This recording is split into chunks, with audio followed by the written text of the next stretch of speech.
Hi நண்பர்களே, நலம் 360 சேனலுக்கு உங்களை அன்போடு வரவேற்கிறேன். இன்னைக்கு நம்ம வீடியோல எதை பத்தி பேச போறோம்னா, ஒரு முக்கியமான ஒரு கீரையை பத்தி தாங்க. நம்ம ஊர்ல எல்லாருக்குமே பரிச்சயமான மணத்தக்காளி கீரை தாங்க.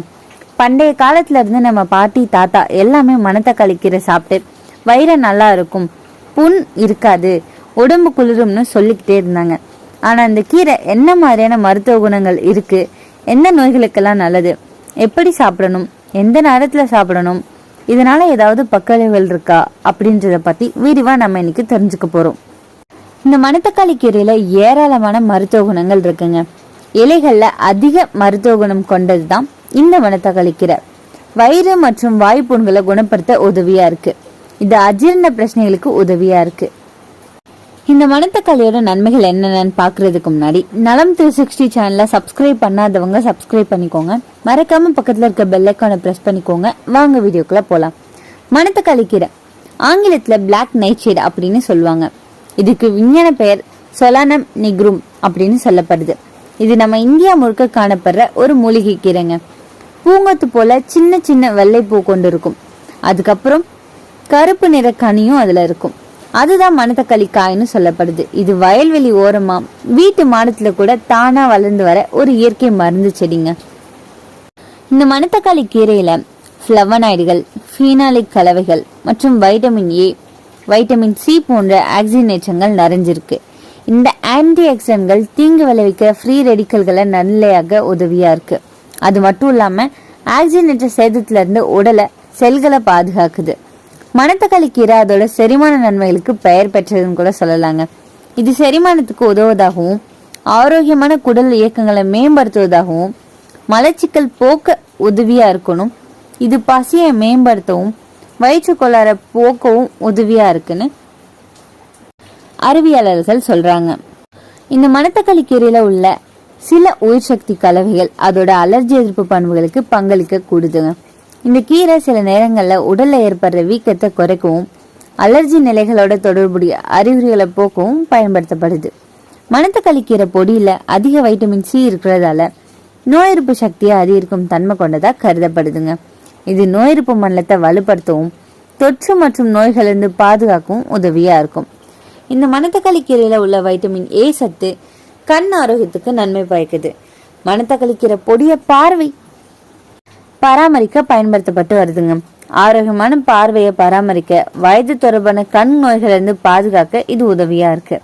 மணத்தக்காளி கீரையில பூஞ்சை எதிர்ப்பு மற்றும் பாக்டீரியா எதிர்ப்பு பண்புகள் இருக்கு. அது முகப்பரு மற்றும் அரிக்கும் தோல் அலர்ஜி உள்ளிட்ட தோல் நோய் தொற்றுகளை தடுக்க சிகிச்சை அளிக்க உதவியா இருக்கு. இது தோல் அமைப்பு மற்றும் நிறத்தை மேம்படுத்த உதவுதுங்க. இந்த மணத்தக்காளி கீரை கல்லீரல் நச்சுக்களை வெளியேற்றும் திறன் கொண்டது.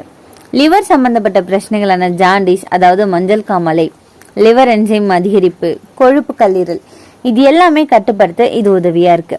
சிலர் இந்த மணத்தக்காளி கீரை சாறு எடுத்து குடிப்பாங்க. அது கல்லீரல் சுத்தம் செய்யும் மருந்தா வேலை செய்யுது. நம்ம பலருக்கும் கேஸ்ட்ரிக், அல்சர், அசிடிட்டி எல்லாமே காமனா வந்துட்டு இருக்கு. இந்த மணத்தக்காளி கீரை அதை சரி செய்ய ஒரு அற்புதமான இயற்கை மருந்துன்னு சொல்லலாம். இது உடம்பு குளிர்விக்குது, வயிற்றில் உள்ள புண்களை ஆற வைக்குது மற்றும் வயிற்று சுவர் மீண்டும் புது திசை உருவாக உதவியா இருக்கு. அதனால அல்சர் பேஷண்ட்ஸ்க்கு இது ஒரு தினசரி உணவா சேர்த்துக்கிட்டா நல்ல நன்மை நமக்கு கிடைக்கும்னு சொல்லப்படுது. இந்த மணத்தக்காளி கீரை உடம்புக்கு குளிர்ச்சி கொடுக்குதுங்க. இதுல இருக்கிற ஆல்கலைட்ஸ், பிளவனாய்ட்ஸ் போன்ற இயற்கை சேர்மங்கள் நரம்பு அமைப்பை சீராக்கும். அதனால மன அழுத்தம் குறையும். தூக்கமின்மை பிரச்சனைக்கு நிவாரணம் கிடைக்குது. பால் வேக வைக்கும் போது சிறிது கீரை சாறு கலந்து குடிச்சோம் அப்படின்னா மனம் அமைதியாகும். புள்ளி, புண், எக்ஸிமா மாதிரியான தோல் பிரச்சனைகளுக்கு இந்த மணத்தக்காளி கீரை ஒரு சிறந்த மருந்தா பயன்படுத்தப்படுதுங்க. இது ரத்தத்துல உள்ள நச்சுத்தன்மையை அகற்றி உடம்பு முழுக்க சுத்தம் பண்ணுது. தினமும் இதை சாப்பிட்டோம் அப்படின்னா முகம் மெருகேறும், பிம்பிளும் குறையும். இதயத்தோட செயல்பாடு சீரா இருக்க தேவையான பொட்டாசியம், இரும்பு, வைட்டமின் சி எல்லாமே இதுல நிறைஞ்சிருக்கு. இதனால ரத்த ஓட்டம் சரியா இருக்கும். கொலஸ்ட்ரால் கட்டுப்பாட்டுல இருக்கும். இதய நோய்க்கு ஆளாகாம இருக்க இது ஒரு வாரத்துல 2 முறை சாப்பிடலாம். இதுல இருக்கிற நார்ச்சத்து செரிமான அமைப்பை சீராக்கும். மலச்சிக்கல், வயிற்று வலி, ப்ளோட்டிங் மாதிரியான பிரச்சனைகளுக்கு இதை சாப்பிடலாம். சிலர் இதை புளிச்ச கூட்டு மாதிரி செஞ்சு சாப்பிடுவாங்க. அதுவும் ருசியாவும் ஆரோக்கியமாவும் இருக்கும். மணத்தக்காளி கீரை இரும்பு நிறைஞ்ச கீரைங்க. இரத்த சத்து குறைவா உள்ள பெண்கள், குழந்தைகள் இதை சாப்பிட்டா ஹீமோகுளோபின் அளவு உயரும். சிறிது கீரை வேக வச்சு சாறு எடுத்து காலை நேரம் குடிக்கலாம். இந்த மணத்தக்காளி கீரை மாதவிடாய் சுழற்சியை சீராக்கும் தன்மை கொண்டதுங்க. மாதவிடாய் வலி, வயிற்று பிடிப்பு, ஹார்மோன் சமநிலை இல்லாமை போன்ற பிரச்சனைகளுக்கு இது நன்மையை தருது. மணத்தக்காளி கீரை குழந்தைகளுக்கு சிறந்த ஊட்டச்சத்து. இதில் உள்ள கால்சியம், இரும்பு, வைட்டமின் ஏ மற்றும் வைட்டமின் சி எல்லாமே உடல் வளர்ச்சிக்கு தேவையானது. ஆனால் குழந்தைக்கு கொடுக்கணும்னா நன்றா வேக வச்சு கொஞ்சமாக வெண்ணெயோட சேர்த்து கொடுக்கணும். இது இயற்கையாகவே குளிர்ச்சியான ஒரு கீரை. வெயில் காலத்தில் இதை சாப்பிட்டா உடல் சூடு குறையும். இதை சாப்பிட்டா சோர்வு போகும். இதனால உடல் புண்கள், மூல நோய் போன்றவை குறையும். இந்த மணத்தக்காளி கீரை ஒரு சிறந்த இம்யூனிட்டி பூஸ்டர்னு சொல்லலாங்க. இதில் வைட்டமின் சி, வைட்டமின் பி மற்றும் வைட்டமின் இ நிறைஞ்சிருக்கு. முறையாக சாப்பிட்டோம் அப்படின்னா சளி, காய்ச்சல், தொண்டை வலி போன்றவை வராமல் தடுக்க முடியும். இந்த மணத்தக்காளி கீரை இவ்வளோ நன்மையை நமக்கு தருது அப்படின்னாலும் சில விஷயங்களை நம்ம கவனிக்கணும். அதிக அளவில் சாப்பிடக்கூடாது. இதில் சில நச்சுத்தன்மைகள் இருக்கிறதால அதிகமாக சாப்பிட்டோம் அப்படின்னா வாந்தி, தலை சுற்றல், வயிற்று வலி வரலாம். அரைவேக்காட சாப்பிடக்கூடாதுங்க. இதை நன்றாக வேக வச்சாதான் நச்சுத்தன்மை குறையும். கர்ப்பிணி பெண்கள் தவிர்க்கலாம். சில சமயம் இதில் இருக்கிற சேர்மங்கள் கருப்பை செயல்பாட்டை பாதிக்கக்கூடும். அதிக ரத்த அழுத்தம் உள்ளவங்க கவனமாக இருக்கணுங்க. சிலருக்கு இதை சாப்பிட்டதும் பிபி குறையலாம். அலர்ஜி உள்ளவங்களுக்கு சோதனை செய்யணுங்க. சிலருக்கு தோல் அரிப்பு, அலர்ஜி வரலாம். அப்படியானா உடனே நிறுத்துறது நல்லது. இந்த மணத்தக்காளி கீரை எப்படி சாப்பிடலாம்? மணத்தக்காளி கீரை கூட்டு, கீரை மசியல், மணத்தக்காளி கீரை சாறு, கீரை ரசம், கீரை அடை, அப்படி இல்லைன்னா இதை வேக வச்சு ஒரு சின்ன அளவு தேனோட காலை நேரம் குடிக்கலாம். ரொம்பவே நல்லா இருக்கும்.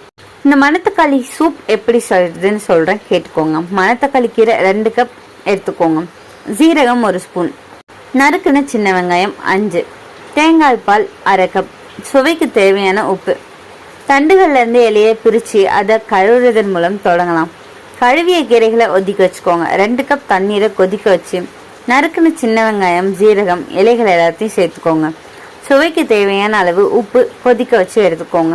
கீரை நல்லா வெந்ததும் அடுப்பு அணைச்சி தேங்காய் பால் சேர்த்து நல்லா கிளறிட்டு எடுத்துட்டீங்கன்னா நீங்கள் இதை சாதத்தோட பரிமாறி சாப்பிடலாம்.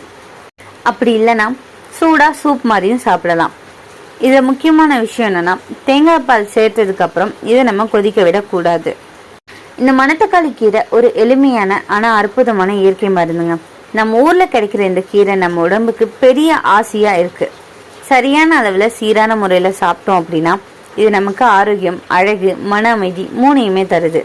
ஆனால் மாதம் 2 முறை சாப்பிட்றது ரொம்பவே நல்லது. ஆரோக்கியமான வாழ்க்கை நம்ம கையில் தாங்க இருக்குது. நம்ம இயற்கை உணவுகளை நம்பினா மருந்து தேவைப்படாது. இன்னைக்கு நான் சொன்ன விஷயங்கள் எல்லாமே உங்களுக்கு ஹெல்ப்ஃபுல்லாக இருக்கும்னு நம்புகிறேன். இந்த வீடியோ உங்களுக்கு பிடிச்சிருந்துச்சுன்னா லைக் பண்ணுங்கள், ஷேர் பண்ணுங்கள். மறக்காமல் நம்ம சேனலை சப்ஸ்கிரைப் பண்ணுங்கள். அடுத்த ஒரு அற்புதமான வீடியோவில் சந்திக்கிறேன். அது வரைக்கும் பை.